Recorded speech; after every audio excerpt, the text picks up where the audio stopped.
Hello friends, आज हम पढ़ेंगे वर्कशीट नंबर 41 साइंस की। हमारी वर्कशीट में क्या है, force and the law of motion, third law of motion. हम मोशन के थर्ड लॉ को पढ़ेंगे। पहले क्या कहते हैं, जिज्ञासा दीदी, you told me the force always exist in pair that work in opposite direction in on the two different object but why it is so. क्या कहता है जिज्ञासा दीदी, आपने मुझे बताया था कि जो फोर्स होते हैं वो हमेशा पेयर यानी जोड़े में होते हैं और हमेशा अपोजिट डायरेक्शन में वर्क करते हैं, दो डिफरेंट चीज़ों में, पर ऐसा क्यों होता है।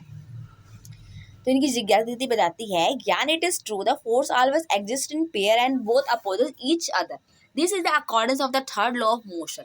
According to the third law of motion, when one object exert a force on another object, the second object also exert a force back on the first object. These two opposing forces are equal in magnitude but opposite in direction. क्या कहती है दीदी कि हाँ, ऐसा सही, मैंने सही कि ये सही है कि जो फोर्स होते हैं वो हमेशा पेयर्स में होते हैं और हमेशा एक दूसरे के अपोजिट होते हैं। ये किसके अकॉर्डिंग होता है, थर्ड लॉ ऑफ मोशन के according. Third law of motion क्या कहता है, कभी जब भी कोई वस्तु, कोई ऑब्जेक्ट किसी दूसरे ऑब्जेक्ट के ऊपर फोर्स लगाती है तो दूसरे ऑब्जेक्ट भी उसे इक्वल एंड अपोजिट फोर्स उसके ऊपर एक्सर्ट करती है, यानी कि उससे उतने ही फोर्स से उसे पीछे धकेलती है। ठीक है, first force is called the action and second force is called the reaction. जो पहला फोर्स लगाया गया है उसे एक्शन कहते हैं और दूसरे फोर्स को रिएक्शन कहते हैं। When we kick a ball, football, we apply action force on it due to its move away, but the same time the football also applies the same force on our foot due to which we may hurt or feel the pain. जब हम किसी football के ऊपर kick करते हैं तो क्या होता है, हमारा जो फोर्स लगा रहे हैं उसे एक्शन कहेंगे और बॉल क्या करती है, वही भी हमारे ऊपर उतना ही इक्वल एंड अपोजिट फोर्स लगाती है। तभी क्या होता है, हमारे अपने पाँव को जो होता है पेन यानी दर्द फील होता है और हमें चोट लग जाती है। ठीक है, थर्ड लॉ ऑफ मोशन क्या कहता है, to every action there is an equal and opposite reaction and they act on the two different body. Third law of motion कहता है कि हर एक्शन का एक उल्टा रिएक्शन होता है, इक्वल एंड अपोजिट रिएक्शन होता है और ये हमेशा दो बॉडीज के ऊपर डिपेंड करता है। Let us consider two spring balance. हमें कंसीडर करना है कि दो स्प्रिंग बैलेंस है A and B connected together as shown in the figure. The upper end of the spring balance A is fixed to the end of the table or wall. Keep them horizontally and pull stress the upper end of the spring balance B by the hand. क्या कह रहा है कि आपने एक दो spring balance लीजिए, ए और बी, उसका नाम दे रखा है, और जो ए का जो है उसको फिक्स कीजिए, उसके जो ऊपर वाला एंड है उसे एक टेबल से या किसी दीवार से फिक्स कर दीजिए और फिर उसे खींचिए हॉरिजॉन्टली। ठीक है, और फिर बी वाले को भी उसके साथ ही फिक्स कर दीजिए और फिर उसे खींचिए, दोनों को मिला के जैसा इमेज दिखाया गया है उसके हिसाब से हमें उसे पहले कनेक्ट करना है और फिर बी वाले के हिसाब से हमें खींचना है।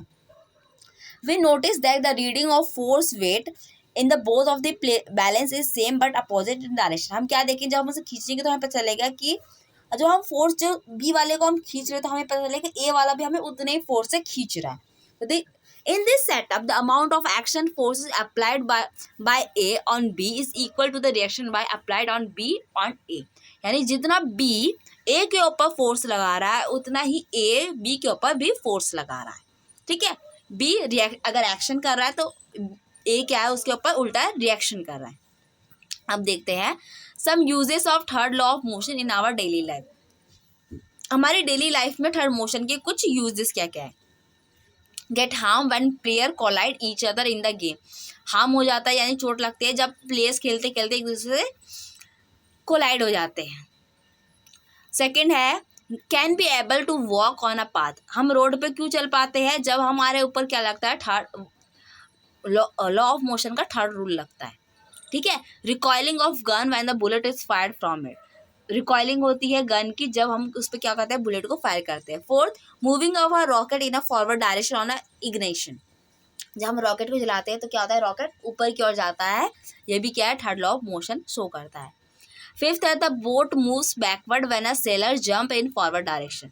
जब बोट होती है पीछे की ओर जाती है, जब सेलर जो होता है नाविक क्या करता है, आगे की ओर कूदता है। Bouncing back of player by the trampoline when he jumps on it. जब ट्रैम्पोलिक होता है यानी कि जिसके हम उछलते कूदते हैं, रबड़ का होता है ट्रैम्पोलिक, जब उछलेंगे तो क्या आएगा, वो ऊपर की ओर हमें फेंकता है, तो वो भी क्या है, एक थर्ड लॉ ऑफ मोशन का है। The ball get reflected back when we hit it to the wall. जब हम दीवार के ऊपर बॉल फेंकते तो क्या होता है, बॉल वापस हमारे पास आती है, तो वो भी क्या है, थर्ड लॉ ऑफ मोशन बता रहा है। अब हमें दिया हुआ है चेक योरसेल्फ, हमें क्वेश्चंस करने हैं। Right third law of motion, third law of motion का लिखना है। शैल वी, पहला थर्ड लॉ ऑफ मोशन को आप लिखिए, ठीक है। तो हमने लिख रखा है to every action there is an equal and opposite reaction when they act on the two different body.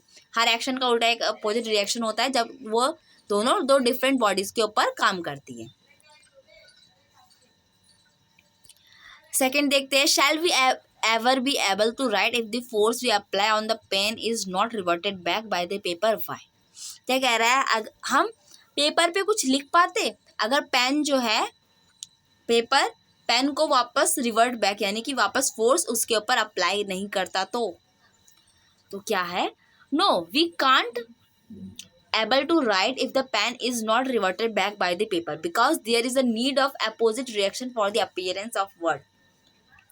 ये कह रहा है कि हम नहीं लिख पाते पेपर के ऊपर अगर पेपर पेन को रिवर्ट फोर्स नहीं करता, क्योंकि हमें अपोजिट रिएक्शन की जरूरत है ताकि हम शब्दों को लिख सके।